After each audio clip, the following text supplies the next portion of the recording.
Em agosto de 2008, a China inaugurou a sua primeira linha de alta velocidade. E atualmente, 13 anos depois, os chineses já detêm 2/3 de toda a rede ferroviária mundial de alta velocidade, com planos para até 2035 de todas as suas cidades com pelo menos 500 mil habitantes possuírem a disponibilidade de trens-bala. Esse tipo de transporte ferroviário, que surgiu nos anos 60 no Japão, vem se tornando cada vez mais popular no século XXI, graças à sua eficiência, rapidez e por ser mais sustentável que o transporte aéreo e rodoviário. No entanto, o investimento em trem-bala é extremamente caro e a construção costuma demorar para ser finalizada, como por exemplo nos Estados Unidos, que apesar de ser a maior potência do mundo, possui apenas uma linha de alta velocidade e uma segunda proposta na Califórnia para conectar Los Angeles a São Francisco, que foi iniciada em 2015 e tem previsão de ser concluída apenas em 2029. E nesse vídeo, vamos entender como o governo chinês conseguiu expandir sua malha ferroviária tão rapidamente, superando outros países com longas tradições em transporte ferroviário e os interesses por trás do investimento massivo nesse transporte. Para entender essa política, precisamos olhar para a história moderna da China. O rápido desenvolvimento a partir dos anos 90, que tornou a China a indústria do mundo e a segunda maior economia do planeta, está fortemente atrelado ao alto investimento em infraestrutura, sendo a economia chinesa a mais dependente dos gastos com investimento entre as grandes economias do mundo, com 43% do PIB da nação vindo de investimentos.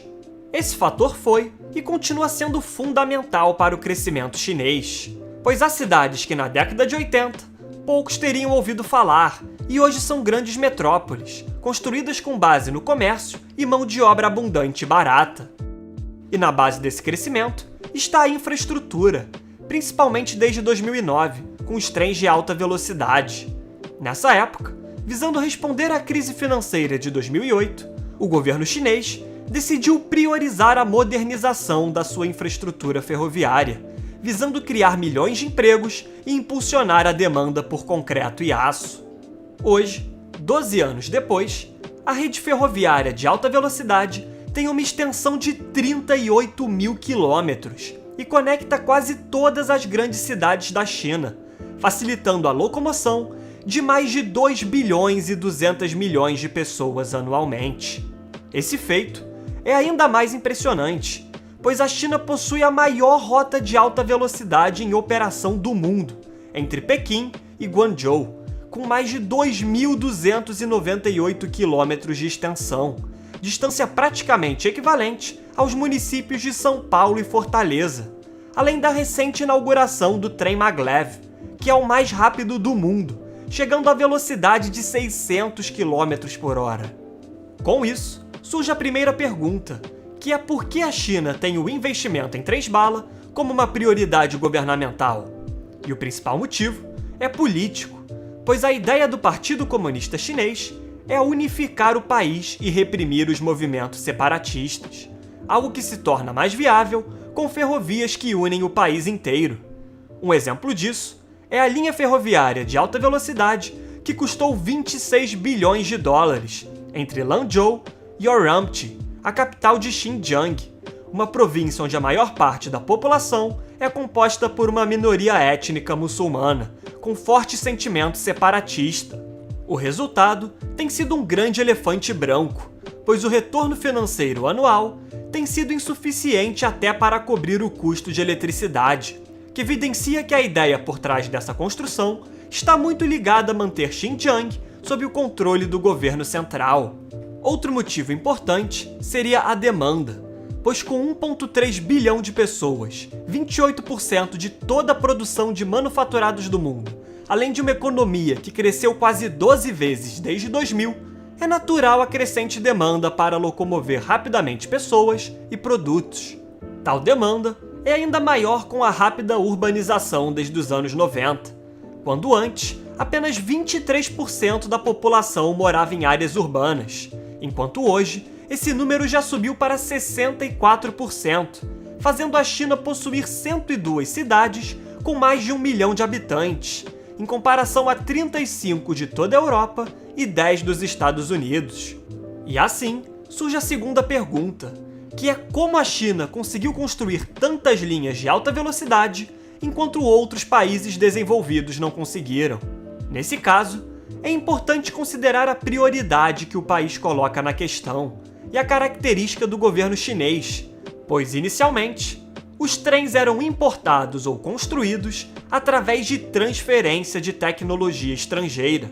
Mas como em outros setores de tecnologia, a China conseguiu desenvolver rapidamente a tecnologia do setor, e hoje é um dos principais líderes do mercado, além de padronizar os projetos e processos de construção, como viadutos e túneis, o que reduz os custos e o tempo de construção. Alguns outros fatores também são essenciais na redução de custos, como a mão de obra mais barata que a de países desenvolvidos e a malha ferroviária que cruza majoritariamente áreas rurais, onde muitos terrenos são de propriedade governamental e o preço de terrenos privados são mais baratos, tornando o custo de compra de terrenos apenas 8% do custo total do projeto, em comparação com 20% dos Estados Unidos. Essa vantagem chinesa fica ainda mais evidente quando, no país, o custo de construção de uma ferrovia de alta velocidade é de cerca de 17 milhões de dólares por quilômetro,